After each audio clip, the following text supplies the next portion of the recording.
શનિવારના દિવસે હળદર અને મીઠાનો આ ઉપાય કરી લેજો. ઘણા લોકો માને છે કે તેનાથી જીવનમાં ધન સંબંધિત સકારાત્મક પરિવર્તનો આવી શકે છે, પરંતુ સૌથી ચોંકાવનારી વાત એ છે કે આ ઉપાયની એક નાની ભૂલ તમારા તમામ પ્રયત્નોને નિષ્ફળ બનાવી શકે છે.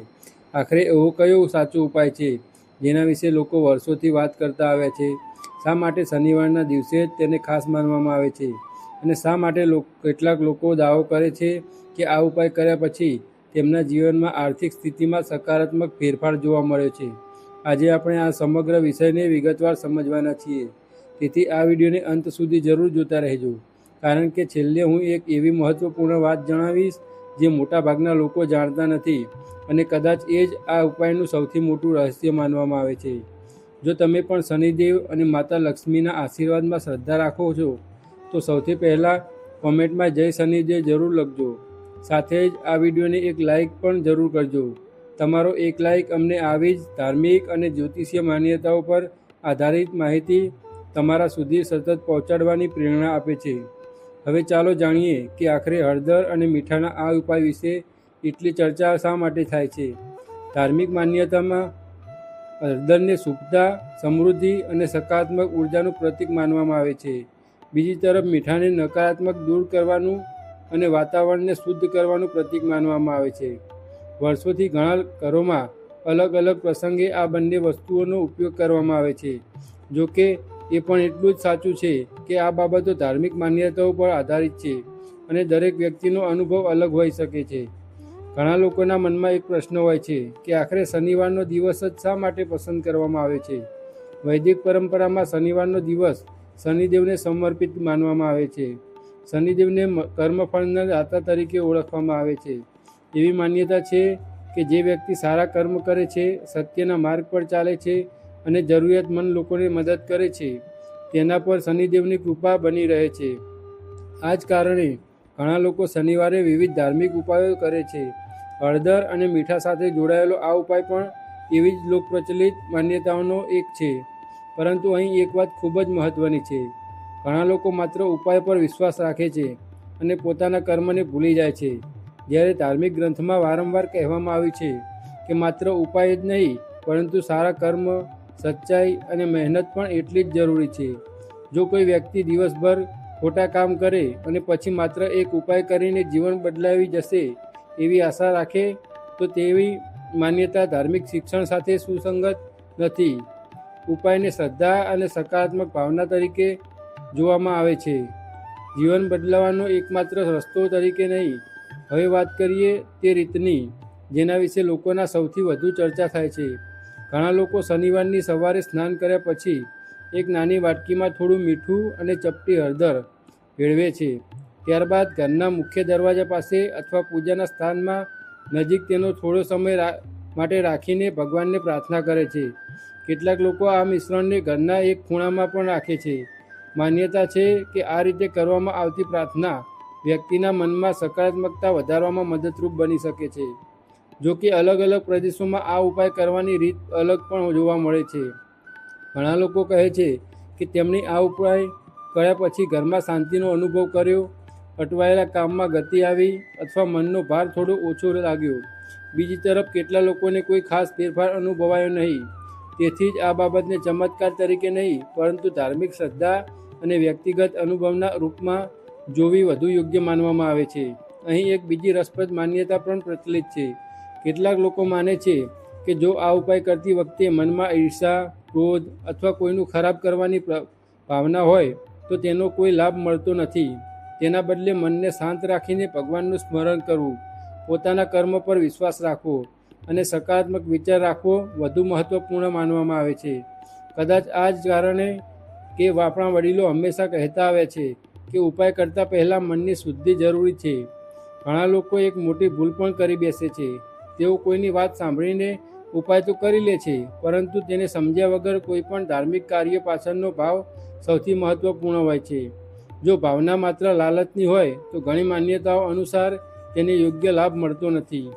જ્યારે શ્રદ્ધા, વિનમ્રતા અને સારા કર્મ સાથે કરવામાં આવેલી પ્રાર્થના મનને શાંતિ આપે છે અને વ્યક્તિને વધુ આત્મવિશ્વાસ સાથે આગળ વધવામાં મદદ કરી શકે છે.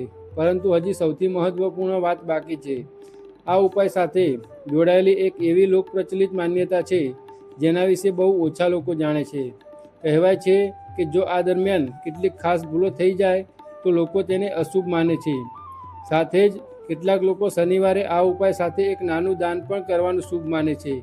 આખરે એ શું છે અને કઈ બાબતનું ખાસ ધ્યાન રાખવું જોઈએ, આ તમામ વાતો આપણે વિગતે જાણીશું. હવે વાત કરીએ એ માન્યતાની જેના કારણે હળદર અને મીઠાનો આ ઉપાય વર્ષોથી લોકોમાં ચર્ચાનો વિષય રહ્યો છે. ઘણા લોકો માને છે કે જ્યારે કોઈ વ્યક્તિ સંપૂર્ણ શ્રદ્ધા, સકારાત્મક ભાવના અને ભગવાનનું સ્મરણ કરીને આ ઉપાય કરે છે ત્યારે તેના મનમાં રહેલી નકારાત્મકતા ધીમે ધીમે ઓછી થવા લાગે છે. મન શાંત થાય છે ત્યારે વ્યક્તિ વધુ સ્પષ્ટ રીતે વિચારવા લાગે છે અને ઘણી વખત સારા નિર્ણયો પણ ત્યાંથી જ શરૂ થાય છે. કદાચ આ જ કારણે કે આપણા વડીલો હંમેશા કહેતા આવ્યા છે કે કોઈ પણ ઉપાય કરતાં પહેલાં મનને શુદ્ધ રાખવું સૌથી વધુ જરૂરી છે. ધાર્મિક માન્યતાઓ અનુસાર હળદરને શુભતા અને સમૃદ્ધિનું પ્રતીક માનવામાં આવે છે. લગ્ન, પૂજા, વ્રત અને અનેક શુભ કાર્યોમાં હળદરનો ઉપયોગ થતો આવ્યો છે. બીજી તરફ મીઠાને શુદ્ધિ અને નકારાત્મકતા દૂર કરવાના પ્રતીક તરીકે જોવામાં આવે છે. જ્યારે આ બંને વસ્તુઓનો ઉપયોગ શ્રદ્ધાપૂર્વક કરવામાં આવે છે ત્યારે ઘણા લોકો માને છે કે ઘરમાં સકારાત્મક વાતાવરણ જળવાઈ રહેવામાં મદદ મળી શકે છે. જોકે આ ધાર્મિક અને લોકપ્રચલિત માન્યતા છે અને દરેક વ્યક્તિનો અનુભવ અલગ હોઈ શકે છે. હવે એક એવી વાત જાણો જેના વિશે બહુ ઓછા લોકો ચર્ચા કરે છે. કેટલાક લોકો ઉપાય તો કરે છે પરંતુ તેના પછી પોતાના વર્તનમાં કોઈ ફેરફાર કરતા નથી. તેઓ ગુસ્સો, ઈર્ષા, ખોટી વાણી અને બીજાનું ખરાબ વિચારવાનું ચાલુ જ રાખે છે.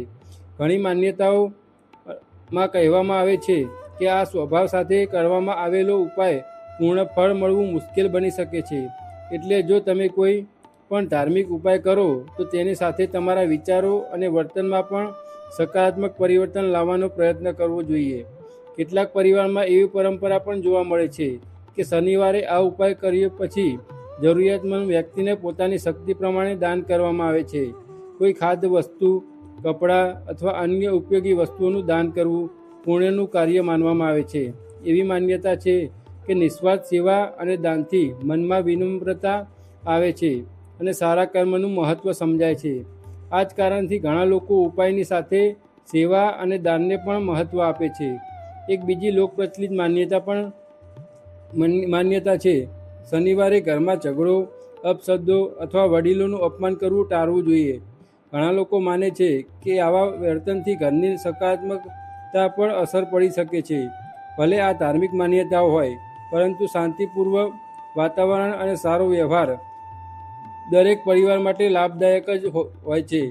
ઘણા લોકો પૂછે છે કે શું આ ઉપાય કોઈ પણ વ્યક્તિ કરી શકે?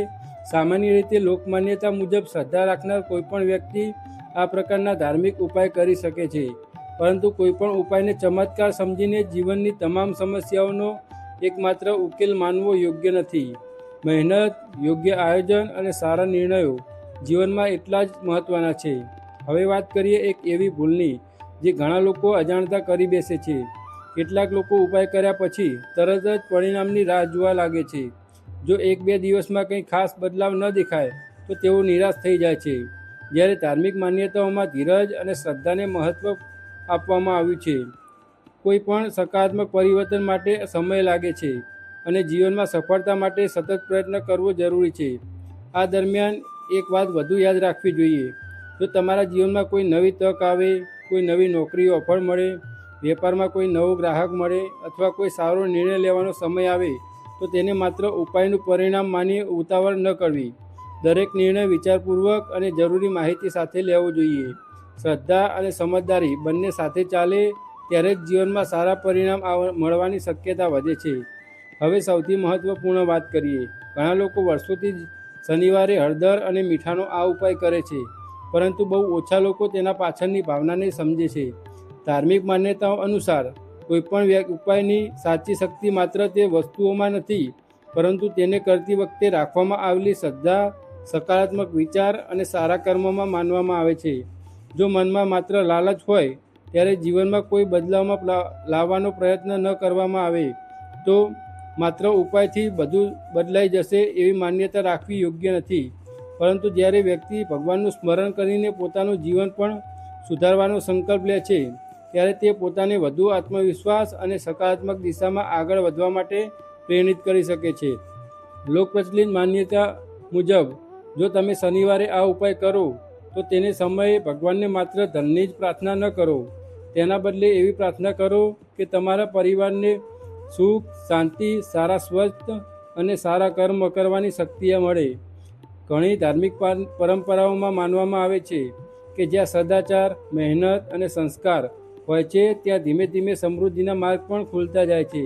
એટલે માત્ર પૈસા મેળવવાની ઈચ્છા કરતાં જીવનમાં સારા કર્મ કરવાની ભાવના વધુ મહત્વપૂર્ણ માનવામાં આવે છે. એક બીજી રસપ્રદ માન્યતા પણ લોકોમાં ખૂબ પ્રચલિત છે. ઘણા લોકો માને છે કે શનિવારે ઉપાય કર્યા પછી ઘરમાં કોઈ જરૂરિયાતમંદ વ્યક્તિ આવે તો તેને ખાલી હાથે પાછા ન મોકલવા જોઈએ. પોતાની ક્ષમતા પ્રમાણે પાણી, ભોજન અથવા કોઈ ઉપયોગી વસ્તુ આપી શુભ માનવામાં આવે છે. આ દાન માત્ર વસ્તુની નહીં પરંતુ કરુણા અને માનવતાનું પ્રતીક માનવામાં આવે છે.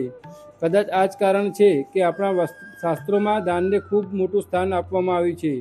જો તમે આ ઉપાય કરો તો એક વાતનું ખાસ ધ્યાન રાખો, કોઈપણ પ્રકારનો ડર મનમાં રાખીને ઉપાય ન કરો. ભગવાનને ભયથી નહીં પરંતુ ભક્તિથી યાદ કરવું જોઈએ. ઘણી વખત લોકો સોશિયલ મીડિયા પર સાંભળેલી દરેક વાતને સાચી માની લે છે, જ્યારે દરેક વાતની પાછળ કોઈ વિશ્વસનીય આધાર હોય એવું જરૂરી નથી. જેથી કોઈપણ ધાર્મિક ઉપાયને શ્રદ્ધા સાથે કરો, પરંતુ તેને જીવનમાં દરેક પરિણામની ખાતરી તરીકે ન જોવો. શનિવારનો દિવસ આત્મચિંતન માટે ખૂબ જ સારો માનવામાં આવે છે. આ દિવસે થોડો સમય કાઢીને પોતાના જીવન વિશે વિચાર કરો. છેલ્લા અઠવાડિયામાં તમે શું સારું કર્યું, ક્યાં ભૂલ થઈ અને આગળ શું સુધારી શકાય તે અંગે મનન કરો. ઘણી વખત જીવનમાં સૌથી મોટો બદલાવ બહારથી નહીં પરંતુ અંદરથી શરૂ થાય છે. જ્યારે વ્યક્તિ પોતાની આદતો સુધારે છે, સમયનું મૂલ્ય સમજે છે અને મહેનતને જીવનનો ભાગ બનાવે છે, ત્યારે સફળતા તરફના રસ્તા પણ સરળ બનતા જાય છે. ઘણા લોકો પૂછે છે કે આ ઉપાય કેટલા શનિવાર સુધી કરવો જોઈએ. તેની કોઈ નિશ્ચિત નિયમ નથી. અલગ અલગ પ્રદેશો અને પરિવારોમાં અલગ અલગ પરંપરાઓ જોવા મળે છે.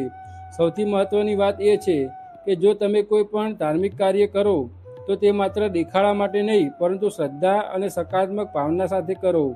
સાચી ભક્તિ હંમેશા મનમાંથી શરૂ થાય છે. જો જીવનમાં આર્થિક મુશ્કેલીઓ ચાલી રહી હોય તો નિરાશ ન થશો. દરેક ખરાબ સમય એક દિવસ પસાર થાય છે. સતત મહેનત, યોગ્ય આયોજન, બચતની ટેવ અને સારા નિર્ણયો જીવનને ધીમે ધીમે નવી દિશા આપી શકે છે. ધાર્મિક ઉપાયો ઘણા લોકો માટે આશા અને આત્મવિશ્વાસનું પ્રતીક બની શકે છે, પરંતુ સફળતાનો સૌથી મજબૂત આધાર હંમેશા સારા કર્મ અને સતત પ્રયત્ન જ રહે છે. જો તમે પણ શનિવારે હળદર અને મીઠાનો આ ઉપાય કર્યો હોય અથવા તેના વિશે પહેલાંથી જ કંઈ સાંભળ્યું હોય તો કમેન્ટમાં જય શનિદેવ જરૂર લખજો અને સાથે જ તમારો અનુભવ પણ શેર કરજો. તમારી કોમેન્ટ બીજા દર્શકો માટે પણ ઉપયોગી બની શકે છે. જો તમને આજનો આ વિડીયો પસંદ આવ્યો હોય તો તેને લાઈક કરીને તમારા મિત્રો અને પરિવારજનો સાથે શેર જરૂર કરો. અને જો તમે હજુ સુધી અમારી ચેનલને સબસ્ક્રાઈબ નથી કરી તો અત્યારે જ સબસ્ક્રાઈબ કરીને બેલ આઇકન દબાવી દેજો, જેથી આવી જ ધાર્મિક, જ્યોતિષીય અને પ્રેરણાદાયક માહિતી સૌથી પહેલાં તમારા સુધી પહોંચી રહે. ખૂબ ખૂબ આભાર. ફરી મળીએ એક નવા અને રસપ્રદ વિડીયો સાથે.